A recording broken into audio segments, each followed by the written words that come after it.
Herkese salam. Bugün sizler için 20 ve 21. sualların deməli izahını bölüşəcəm. Gəlin sualda nəzər yetirək. 20-ci sualda feilin düzgün formasını seçməyimizi istəyir.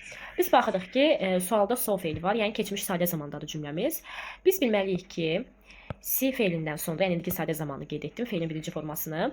Mürəkkəb tamamlıq dərsinə aid olan sualdır. Çünki özündən sonra tamamlıq gəlib, yəni deploying, təyyarə sözü. Daha sonra isə ikinci feil gəlibdir. C feili ikinci qrup feillərə aiddir. Özündən sonra feilin ya özü, ya da ing forması gəlir. Biz baxırıq ki, disappear qeyb olmaq, yox olmaq deməkdir. Ümumiyyətlə C, yəni bu feil keçmişdə də ola bilər, indiki də fərqi yoxdur.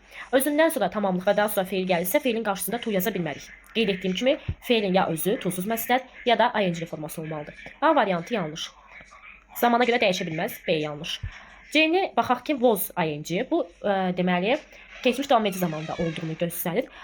Lakin biz sadəcə zamanı dəyişmirik. Burada deməli feilin özünü ing formasında yazırıq. Yəni onu hansısa bir zaman formasına təzədən salırıq.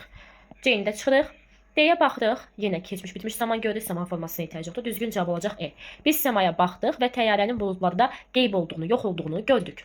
İndi isə baxırıq deməli 21-ci suala. Düzgün sual cümləsini seçmək istəyir.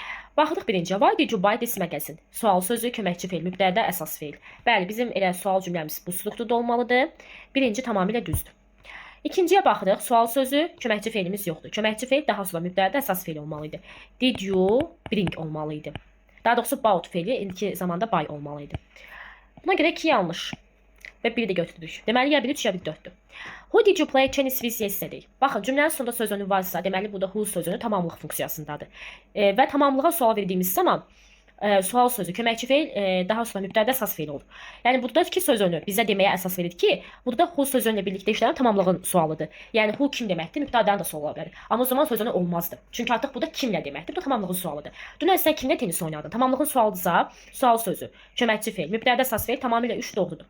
4-də nə səhvdir? Keçmiş sadə zamandadır, amma biz keçmiş sadə zaman sualını düzəldəndə yenə burada biz varsa who tamamlığı sualıdır.